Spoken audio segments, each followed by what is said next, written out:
Kembali di Indonesia Bicara, pemirsa, Presiden Joko Widodo kembali memimpin rapat terbatas terkait dengan penanganan COVID-19 Senin pagi tadi. Dalam rapat terbatas, Presiden menekankan pentingnya memiliki sense of crisis di tengah pandemi yang terus merebak ke penjuru negeri. Presiden juga meminta kepada Komite Pemulihan Ekonomi dan Penanganan COVID-19 ini untuk bekerja keras mengintegrasikan kebijakan ekonomi dan kebijakan kesehatan.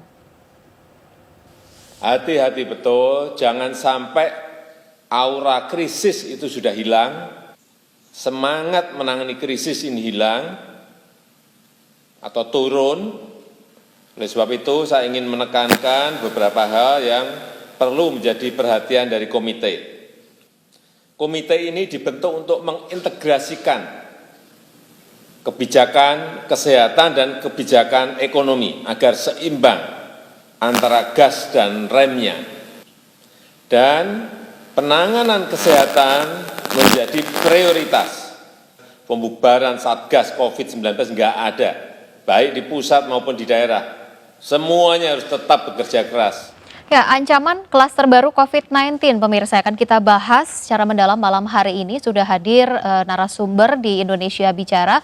2 orang tamu narasumber sudah hadir bersama saya malam hari ini di studio dan 1 orang narasumber sudah bergabung melalui jaringan Skype. Saya sapa terlebih dahulu untuk yang di studio terlebih dahulu ada Pak Kamaludin Latif, ahli epidemiologi dari Universitas Indonesia. Selamat malam, Pak Kamal, terima kasih. Kemudian Dr. Faris Nurwidia, dokter spesialis paru yang juga merupakan anggota Perhimpunan Dokter Paru seluruh Indonesia. Selamat malam, Dok. Ya, selamat malam, Priska. Kita physical distancing, tapi saya tidak menggunakan masker. Dokter sudah pakai, artinya sama-sama jaga kesehatan dan jaga-jaga protokol ya, Dok ya.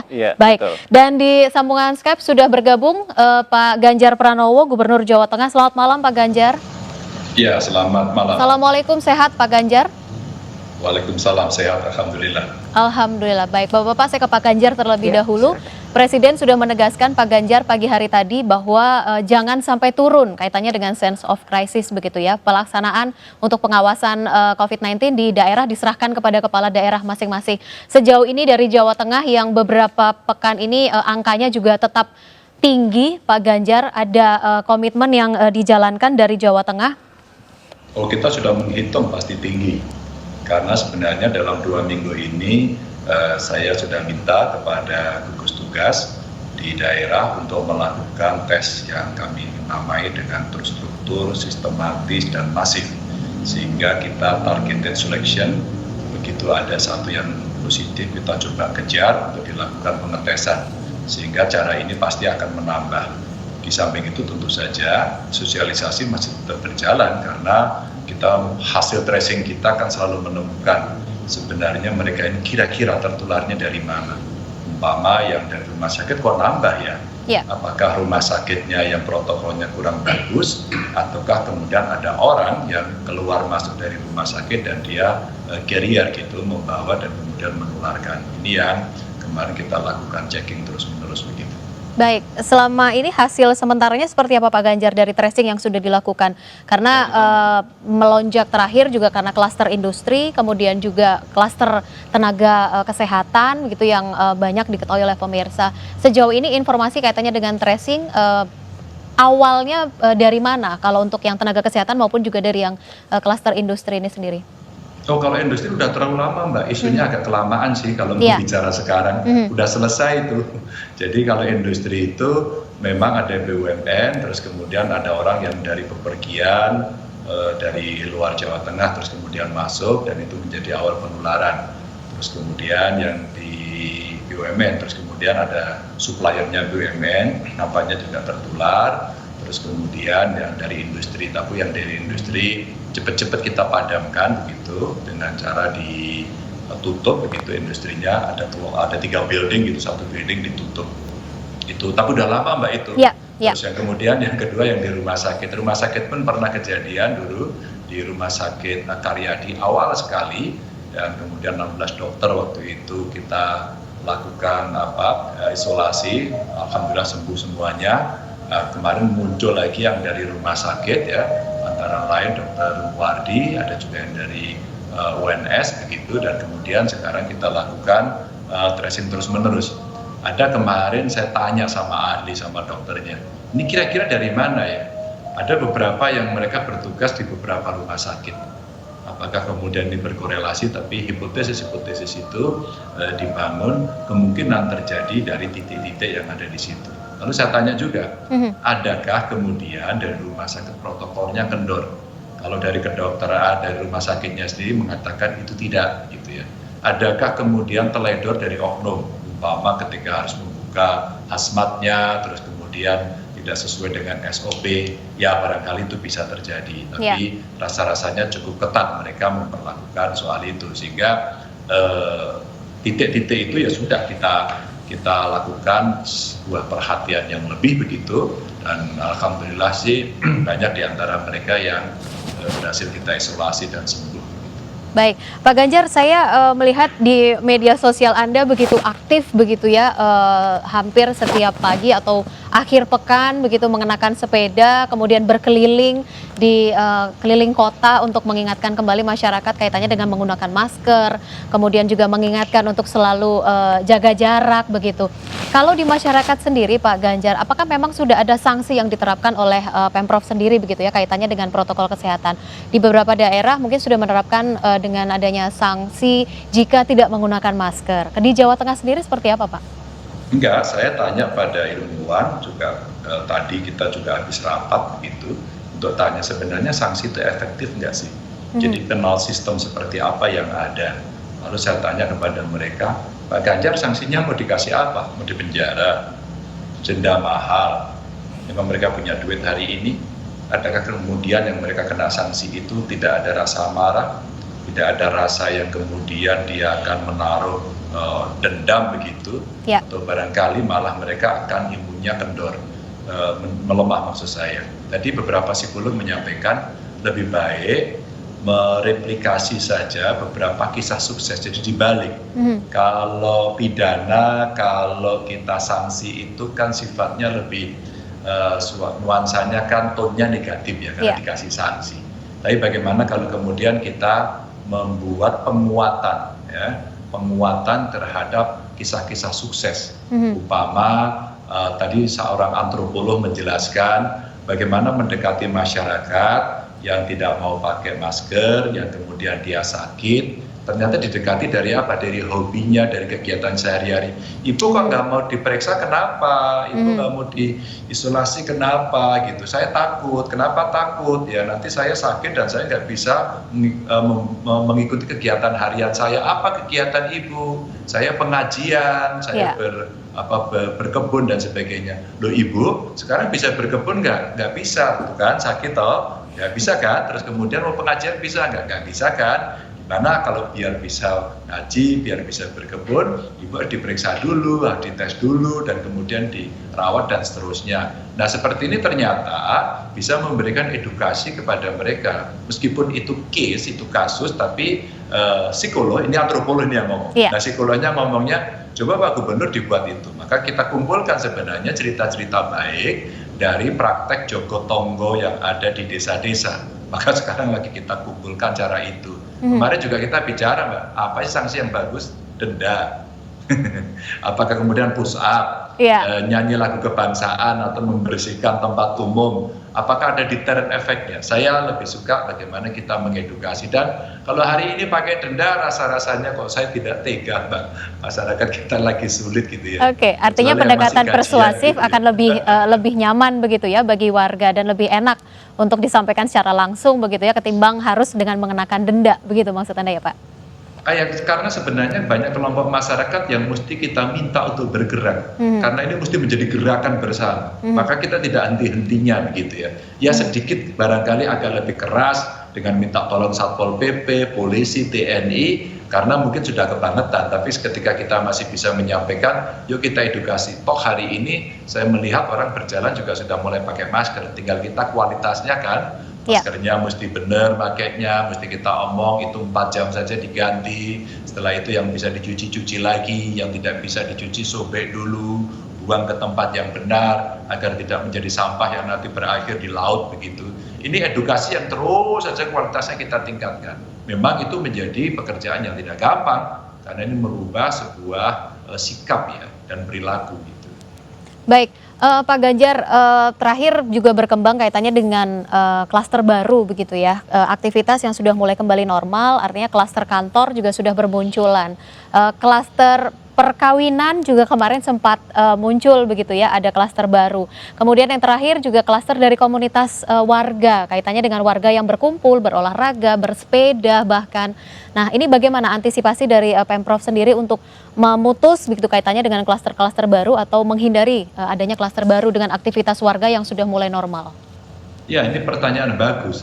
Aktivitas warga yang mulai normal, sehingga statement Anda ini betul. Karena sebenarnya bukan kenormalan baru, yang ada di kepalanya adalah bahwa sadarnya seperti tadi, normal. Maka sudah kembali, sudah tidak ada COVID. Itu image yang muncul, dan sebenarnya itu yang bahaya. Maka kemudian kita menyampaikan pada beberapa bupati wali kota, kawan-kawan yang sudah bekerja luar biasa, Mbak, kami kan ada 2 ex-karisidenan yang besar ya, Semarang Raya sama Solo Raya, dan dua-dua ini lagi naik begitu angka positifnya, termasuk angka meninggalnya. Maka di 2 ini saya minta untuk dilakukan pembatasan kegiatan masyarakat. Tidak mudah sih, tapi menurut saya kerumunan-kerumunan yang tadi menjadi potensi klaster itu mesti kita kurangi. Maka Car Free Day tutup saja Car Free Day-nya nggak boleh. Terus tempat olahraga dicek di situ, diperingatkan di situ agar mereka jaga jarak dan seterusnya.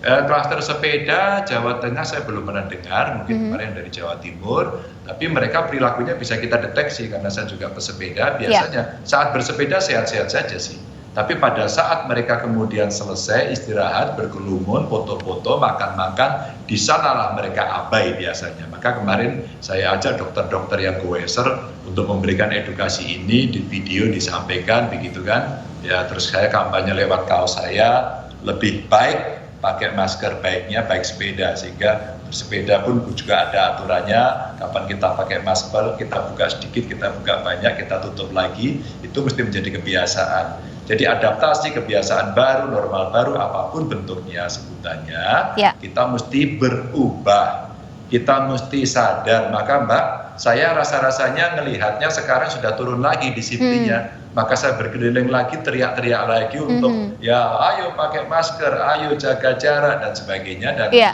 lumayan sekarang dibantu oleh aparat begitu. Artinya kebiasaan itu sudah mulai agak berkurang dari masyarakat kita. Saya ke Pak Kamal terlebih dahulu. Pak Kamal, kalau Anda melihat tadi dari Jawa Tengah sendiri sebenarnya dari sisi angka mungkin juga naik dan turun begitu ya. Tapi kebiasaan masyarakat yang sudah mulai berkurang sebenarnya ini kaitannya dengan protokol kesehatan. Komentar Anda? Ya betul ya Mbak. Jadi kalau kita lihat keadaan sekarang, memang kita merasa bahwa seolah-olah ini situasinya sudah normal. Sudah normal? Ya, sudah normal. Padahal sebetulnya peperangan belum usai. Ya. Kita lihat naiknya kasus semakin tidak terkendali terus ya, kenaikan kasus. Kemudian jumlah kematian juga masih terjadi. Apa yang disampaikan oleh Pak Ganjar tadi betul ya, ada beberapa hal, misalnya bagaimana kita mengefektifkan komunitas, partisipasi masyarakat, ada champion-champion yang bisa kita gerakkan di situ. Ya. Tetapi sekali lagi, pandemi ini tidak bisa didekati secara parsial, itu harus kita catat. Ini harus dilakukan secara sistem. Jadi ada beberapa hal yang harus kita perhatikan di situ. Kita sudah selesai lah dengan kemarin PSBB yang nanggung, kasus nggak turun, ekonomi dikhawatirkan turun. Mungkin begitu ya. Itu harus jadi pembelajaran bahwa sistem. Presiden Jokowi misalnya mengatakan bahwa kita fokus kepada 3T. Ya, tes harus dinaikkan terus. Ada upaya itu. Kemudian kontak tracing. Sampai bulan keempat, sekitar bulan Juni ya, saya melihat data yang dikeluarkan oleh Gugus Tugas Nasional, dari 92.000 kasus pada saat itu, termasuk yang probable dan suspek, kita cuma punya kontak tracingnya hanya 50%, sekitar 49.200 seingat saya. Itu data yang dikeluarkan oleh Gugus Tugas. Jadi data kita harus perbaiki. Kita sudah terbiasa dengan data yang underreported. Sepertiga data kita hilang. Kemudian sistem kita harus perbaiki pelayanan kesehatan, kesiapan, protokol, dan seterusnya. Ada Kemenkes yang sudah dikeluarkan, itu juga harus kita lakukan. Artinya sebetulnya kita mengapresiasi, tapi sekali lagi pendekatan parsial saja tidak cukup. Jadi kita harus melihat semua aspek, dan ini bukan hanya tanggung jawab pemerintah, gitu. Tanggung jawab kita semua, terutama termasuk masyarakat pastinya begitu ya, karena masyarakat sendiri yang juga merasakan begitu ya kaitannya dengan dampak dari COVID-19 ini sendiri begitu. Dokter, kalau tadi dilihat juga ada beberapa klaster yang sebenarnya baru begitu ya bermunculan. Yang paling dekat sebenarnya adalah klaster keluarga. Satu keluarga tertular, bahkan ada juga mungkin keluarga yang memang tidak tertular walaupun sebenarnya adalah satu rumah. Tapi kembali lagi kita mengingatkan kepada masyarakat saat ini yang justru harus diwaspadai adalah yang muncul tanpa gejala ya, Dok ya. Nah, ini bagaimana masyarakat kita bisa mengantisipasi, apalagi kaitannya dengan kalau kita bicara dengan klaster rumah tangga gitu. Ya, jadi untuk pertama kalinya memang dunia dihadapkan dengan suatu pandemi virus yang manifestasi klinisnya itu spektrum luas sekali.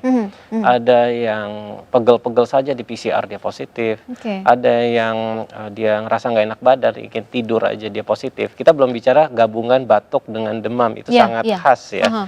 Tapi orang-orang yang diare dia di PCR dia positif. Jadi bahkan ya sebagian besar juga tanpa gejala, dan ini menimbulkan rasa denial. Saya nggak punya gejala, CT scan saya normal, di laboratorium saya normal, terus kenapa saya harus PCR gitu? Bukti apa? Kenapa saya harus membuktikan diri bahwa saya itu tidak terinfeksi gitu? Jadi bahkan di kalangan orang yang literasinya tinggi pun juga ada denial gitu, bahwa dia tidak mengejala, dia kontak dengan kasus konfirmatif, disuruh PCR dia masih menolak. Nah, jadi kita harus kembali memahami bagaimana biologi si virus ini, dan ini butuh kerja panjang ya untuk menanamkan pemahaman bahwa terus terang memang kita sekali lagi agak dibikin jadi tumpul ya, wawancara medis, pemeriksaan fisis paru ya, tidak ada yang khas, tapi jadi semuanya akhirnya berujung pada PCR ya. Nah, jadi sekarang kita pernah mungkin kepleset ya. Jadi menjadikan rapid test sebagai segala-galanya. Dan sekarang kita kembali ke jalur yang benar, jalur PCR. Dan mudah-mudahan kita bisa catch up. Karena story yang paling banyak terjadi itu adalah seorang ayah, dia di rapid test, dia negatif, dia kembali pulang ke keluarganya, berinteraksi dengan anak-anak. Kemudian ada yang punya mulai symptoms, ada gejala muncul, di PCR satu keluarga itu positif. Nah, jadi sekarang kita akan fokus bagaimana mendeteksi dan memperluas cakupan pemeriksaan PCR untuk menangkap orang-orang yang asimptomatik ya, definisi yang tanpa gejala itu. Ya, kalau dari cerita di Jawa Tengah sendiri kan juga sempat ada tenaga kesehatan yang memang juga sempat tertular, kemudian 18 tenaga kesehatan juga dinyatakan positif begitu ya. Nah, antisipasi bagi tenaga kesehatan sendiri seperti apa, Dok, supaya tidak muncul lagi klaster rumah sakit atau klaster tenaga kesehatan begitu? Pada hakikatnya rumah sakit adalah tempat orang sakit datang ya, jadi karakter dasarnya adalah pasti didatangi oleh carrier ya, dalam jumlah on daily basis, itu pasti. Jadi tingkat kewaspadaan tenaga kesehatan tentunya lebih tinggi ketimbang masyarakat umum. Kita wajib tentu saja sebagai tenaga kesehatan memperlakukan orang sebagai potensial atau suspek dari COVID ya, sehingga tidak sedikit pun kita melepaskan N95 ketika bekerja, kita tidak makan bersama, tidak pernah ada momennya dua tenaga kesehatan melepaskan masker di ruangan tertutup ya. Tahu di mana zona merah, tahu di mana zona kuning, zona hijau, apa itu APD level 2, apa itu APD level 3, bagaimana memilah pasien yang masuk ke meja operasi dan bisa ditunda. Jadi hal-hal itu diharapkan bisa meningkatkan kewaspadaan dan tentu saja menurunkan risiko, karena kan tapi sekali lagi ya, tenaga kesehatan adalah manusia biasa. Mereka punya keluarga, mereka punya kehidupan sosial, dan ini juga perlu didukung gitu ya. Jangan sampai mereka kelelahan.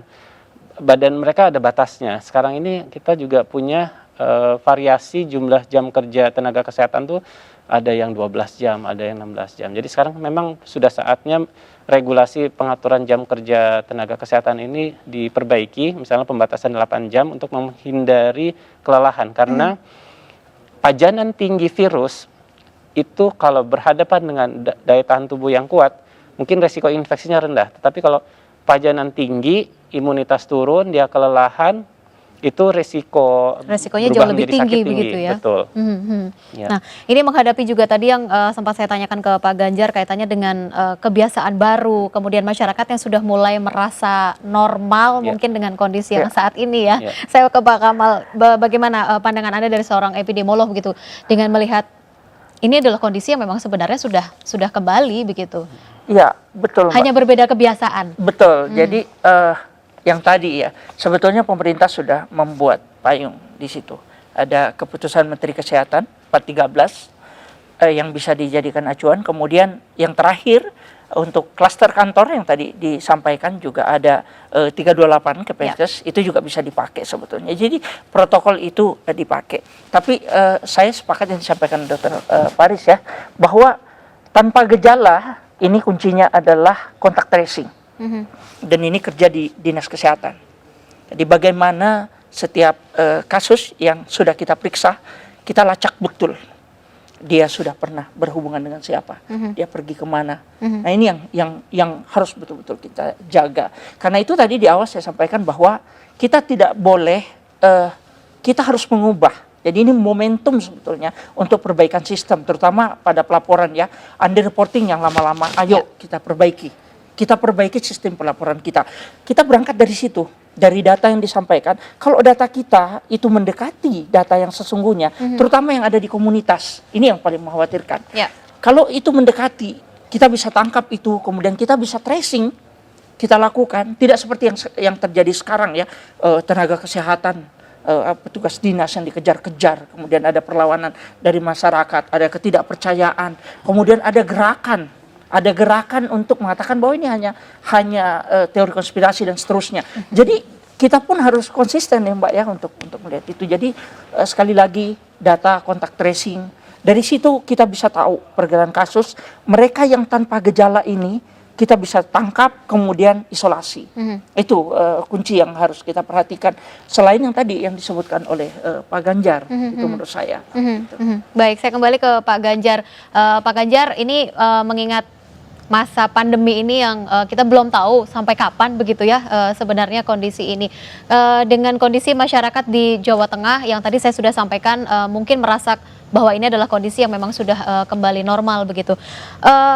Dari program pemerintah yang kaitannya dengan Jogo Tonggo ini sendiri masih berlangsung sampai dengan saat ini ya Pak ya? Oh ya, tidak hanya masih berlangsung, justru sekarang kita mau optimalkan karena berbagai cara mungkin cukup melelahkan, ada yang menganggap tidak berhasil gitu ya. Semua sifatnya top down dengan restriksi yang tinggi, regulasi-regulasi yang betul kadang-kadang menjadi overregulated begitu. Masyarakat kan tertekan. Saya di rumah ngapain? Saya bosen. Kemudian masalah menjadi banyak dan kita dulu pernah menghitung di awal, suatu ketika memang betul kalau kita tidak cepat dan kecepatan itu memang sangat relatif, maka suatu ketika masyarakat akan berada pada kebosanan karena seperti nunggu Godot ini, waiting for Godot yang tidak pernah datang. Kapan Godotnya datang? Naik terus. Kemudian situasi ini membuat orang bosan. Nah pada saat bosan akhirnya apa? Nekat. Apalagi kalau urusannya udah perut, nggak bisa kerja, bantuan nggak dapat, mereka umpama berebut, dia harus survive. Maka dia bilang, matikan urusan Tuhan, gitu. Nah yang begini-begini ini kenapa kami mengundang ilmuwan-ilmuwan sosial untuk bisa membantu, karena betul tadi disampaikan tenaga medisnya juga mesti diatur, dia tidak boleh kelelahan. Dia garda terakhir yang sekarang mulai jebol di mana-mana kan, menjadi klaster, menjadi korban, dia meninggal dan seterusnya. Nah sekarang kita tidak boleh lelah untuk ini, pemimpin yang nggak boleh lelah, harus mencari terus jalan keluar, mau dihajar, mau dibully, mau di apapun, dia tetap harus bertahan mencari cara-cara agar kita bisa keluar. Kita tidak boleh pesimis, karena betul-betul ukuran-ukurannya sebenarnya tidak terlalu rumit kok. Memasyarakatkan, menyadarkan orang untuk mau pakai masker, jaga jarak, cuci tangan, hidupnya sehat. Itu aja sebenarnya kan. Nah ini mesti terus-menerus. Nah sekarang kita udah 4 bulan. Ternyata merubah mindset, memberikan literasi sampai pada perubahan sikap dalam 4 bulan ternyata tidak cukup begitu kan. Maka tadi itu kenormalan itu dianggap normal, maka normal kan udah selesai sekarang, nggak apa-apa dong begitu. Nah itu termasuk kemudian siswa-siswa yang mau sekolah, pondok pesantren yang sudah mau aktif, ini kita ngingetin betul karena di situ kerumunan, karena kerumunan pasti akan membuat persoalan baru, maka kitalah yang mencoba untuk mengoptimalkan Jogotongo secara bottom up, dan ini lembaganya sudah ada di level bawah, di level desa, dan kemudian mereka kita minta untuk ikut bergerak begitu. Iya, tingkat partisipatif dari masyarakat sendiri bagaimana Pak Ganjar dengan adanya program dari Jogotongo ini sendiri? Jadi awalnya Mbak, pada saat ini kita sampaikan mereka meraba-raba. Kepolisian juga membuat kampung tangguh Mbak. Mereka meraba-raba, apa sih yang mesti dikerjakan? Saya bilang, tugasnya gampang kok, nyatetin orang keluar masuk, siapa yang kemudian di tempat Anda sakit begitu ya. Ini bahasa yang paling gampang. Saya mau bicara komorbid kan sulit gitu ya. Saya mau bicara kelompok rentan kan sulit. Saya ngomongnya ada yang diabetes nggak, penyakit gula, darah tinggi, hipertensi ada nggak di kampung, ibu hamil ada nggak, ya, balita ada nggak. Kita ngomongnya gitu Mbak. Nah itu Anda catetin. Terus kemudian jangan diajak pergi keluar, dan kemudian nggak usah main ke sana, begitu, nggak usah ditengok, biar aja dia di rumah. Ini kita kurangi. Terus kemudian kita ajak bicara. Soalnya bagaimana? Ayo tidak hanya minta-minta, tapi kita nanamlah mereka. Nah sekarang mereka kita minta untuk membantu. Jaring pengaman sosialnya bagaimana? Udah pada kebagian apa belum? Kalau belum, kita bagiin yuk. Gitu. Dengan cara apa? Kekuatan dari masyarakat. Dan yang terakhir, berapa orang tidak bekerja, kena PHK, butuh pekerjaan apa, butuh pelatihan apa, biar kami yang bantu. Jadi sebenarnya beban voluntarism ini, kalau boleh saya katakan beban, voluntarismnya mereka ini kita tarik, kita ajak untuk kemudian mereka bekerja. Mbak, muncul Mbak sekarang. Nah, kemudian di sebelahnya ini muncul sendiri aktivis-aktivis yang kemudian mereka bergerak sendiri. Nah, menurut saya ini menjadi momentum untuk kita lebih optimal dan kita kasihlah stimulan-stimulan kepada mereka. Maka kita kasih Jogotongo Kids. Jogotongo Kids itu ada spray, terus kemudian dikasih hazmat sedikit, hand sanitizer dan seterusnya untuk mereka bisa sosialisasi.